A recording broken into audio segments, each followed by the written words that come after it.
During our lecture, when we were talking about oral storytelling, such as the Iliad and the Odyssey and how people memorize these massive stories, I mentioned that I grew up learning how to tell stories and that my mom would tell fairy tales to us as kids, and it was a very regular thing for us. And a few people expressed interest in that, so I thought I would share some of the techniques that I learned and how to memorize and tell a story from memory. So the first thing that I like to look at when I decide I'm going to tell a story is the bones. It's the structure, the non-negotiable items of the story. This is what makes this story particularly this story. So for this example, I'm going to be using the story of the Three Little Pigs, which is a pretty common story in the United States, and I think most people are familiar with it. So the bones of the Three Little Pigs, if we break it down, are quite straightforward. You've got the three pigs that need homes.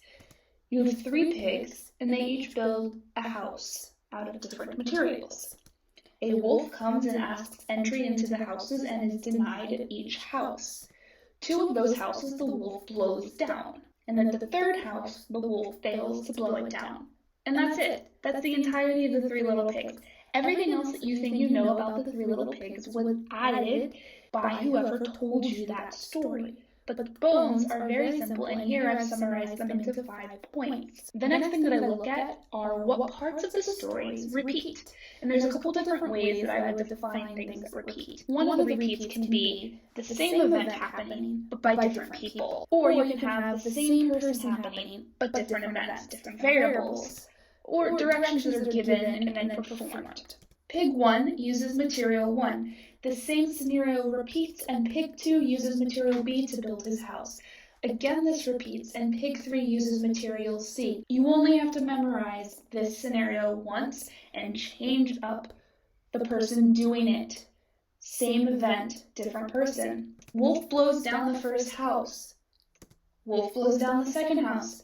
Same person, different event, different variables, but also a repeat. I only need to memorize that the wolf blows down the house. How it blows down the house, that's entirely up to me, but it repeats.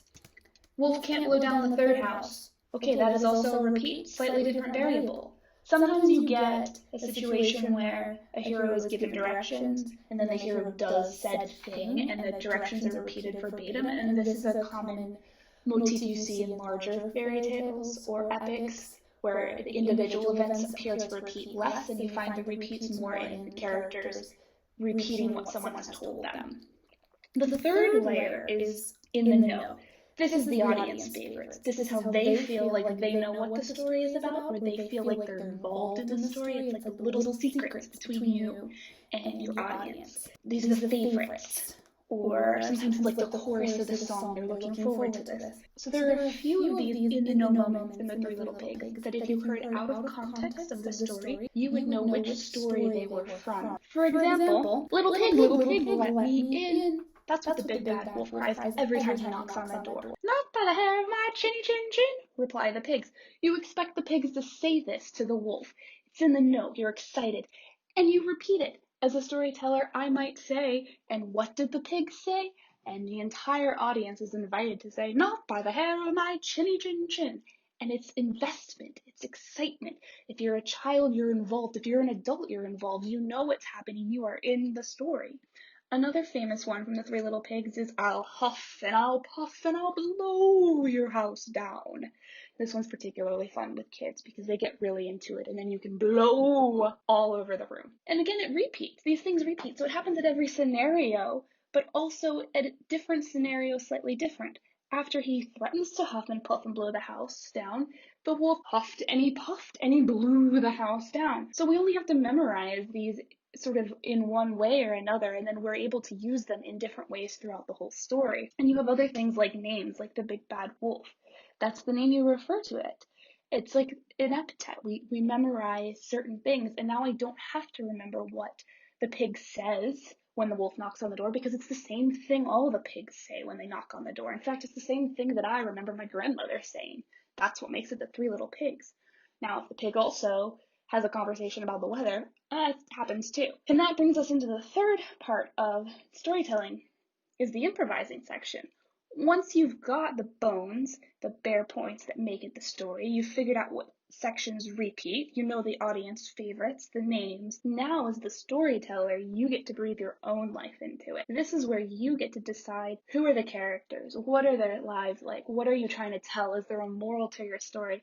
If you've ever read a Grimm's fairy tale, they're pretty boring and not a lot of emotion because it's just the written out bare bones. But when someone tells the story, more life is breathed into it. So you get to decide, who are these pigs? Do they have a name? Do they have a favorite color? A mother? Do they have different jobs? A personality? You can switch it up. Tell it to the audience. Who are your audience? Do the pigs get eaten by the big bad wolf? Do they go to the next house? Is the wolf actually the good guy and the pigs are just being complete jerks to him? This is entirely up to you, and it doesn't really matter how you tell it because you have the basis of the story. You can make it up every time that you tell the story. And so when you memorize stories, you memorize the bones and you make the rest up as you go, or you have your version that you've memorized entirely. Is there a moral of the story? Don't be lazy, be a good neighbor, don't be impatient. Again, who are you telling it to? What are you trying to teach them? So example, mom's kicking them out of the house. We're naming them. They're female. Bertha, Hera, Sabrina. Great names. Pig 1 is just impatient. Pig 2 is a little bit better. And Pig 3 knows how to do hard work. The wolf is hungry. His name is Steve and he has an anger management problem. So Pig 1 gets eaten when the house gets blown down. Pig 2 also gets eaten when the house blows down. Not important to the story. Might be. I made it up. Who cares? Pig 3 is smart, makes a fire, invites the wolf in, and the wolf gets burned and leaves. Pig 1 is the lazy one. Pig 2 watches YouTube videos, is a do-it-herself kind of gal, and actually builds a fairly decent house. It's still built out of sticks, but or maybe it's built out of Legos. Pig 3 hires a crew, uses some brick, puts $1 to work, and builds a freaking castle. The wolf recently moves into the neighborhood. Would like to be friends and get to know everybody. Her name's Letitia, and she has a cold. Letitia goes to the first house. The pig is just a jerk and won't let her in. Letitia's allergic to straw. She sneezes and the house blows down, and the pig runs off to the second house. Again, it happens at the second house. They go to the third house, and the pig scolds her sisters and invites the wolf in. Of course you can come in, Letitia. How wonderful to meet you. Have some tea. Do you want a blanket? We'd love to be neighbors with you. My siblings are so impatient and do not like to talk to people. So it's an entirely different story, but it's not actually a different story. It's still the Three Little Pigs, but with just the elements that I've changed up. And the thing that's really cool about oral storytelling is once you've actually memorized the bare bones and the repeats and the audience favorites, you can't mess it up, because if you forgot something, you can always go back. Let's say you forgot that the pigs built their house out of straw. Okay, well, the wolf suddenly notices that the house is made out of straw and asks, why did you choose straw? Now we've just corrected the fact that we forgot to mention the house was made out of straw, and the audience is none the wiser. Or if they are, they just think it's an interesting variation. For my Storytelling Cafe, I will be telling a Greek tale. I hope you've enjoyed my breakdown of how I tell stories and are able to take something from it. Once upon a time, there were 3 little pigs. And these little pigs lived in a kingdom far, far away from here and a long, long time ago, so you probably will never happen to chance these little pigs. But I have a story I would like to tell you about these 3 little pigs. They had just grown up and were living quite contentedly in their mother's house. But their mother was quite tired of these pigs living there, and she said to her children, "Oh, my dear, dear children, it is time that you left." You see, Mom was tired of cooking meals and cleaning up socks and washing laundry and stepping on all their things that they left strewn about the floor.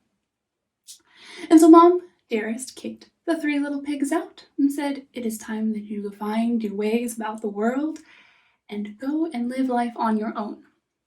Now the 3 little pigs, they knew a little bit about what was supposed to happen once they left, and they each set about in their own way figuring out how to build a house, for that was the most important thing they deemed, having been kicked out of their own. Now the first little pig was known to not be the most productive.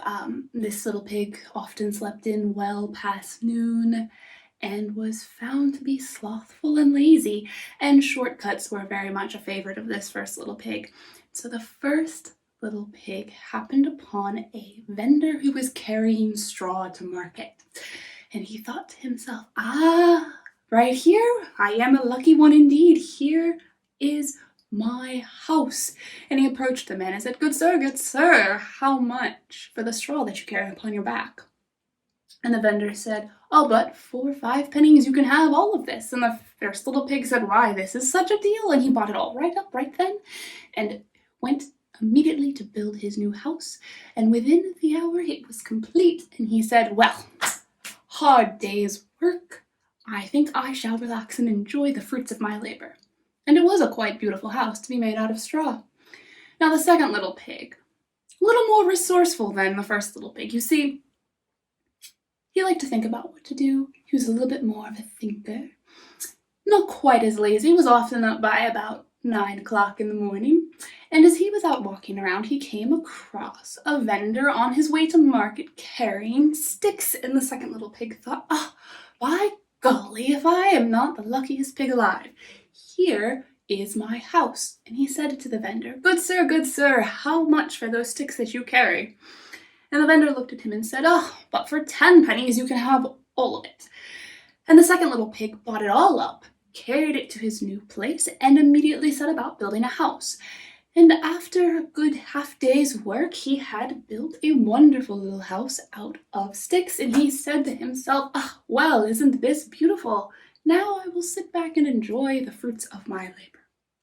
Now the third little pig was definitely by far the one who understood the value of $1, didn't mind a hard day's work, and was willing to put in whatever it took to get the job done. Now this little pig saw the straw vendor and kept walking. He saw the stick vendor, he also kept walking, and he kept walking to market till he was almost there, and he saw a vendor selling bricks by the road, and he thought to himself, these bricks seem strong and sturdy, just the material that one would need for a house. And so he said to the vendor, good sir, how much for these bricks that you sell?" And the vendor looked at him and said, "Well, but for 10. And the vendor looked at him and said, "But for 20 pennies you can have it all." And the pig said, "Well, it is a bit expensive, but bricks do last." And so he bought it, and he took it to his new plot, and he spent 2 full days building. And when he was done, he had quite a magnificent, glorious house out of bricks. And he sat back to enjoy his handiwork. Now, little beknownst to the pigs, there was, in fact, a threat lurking in the neighborhood.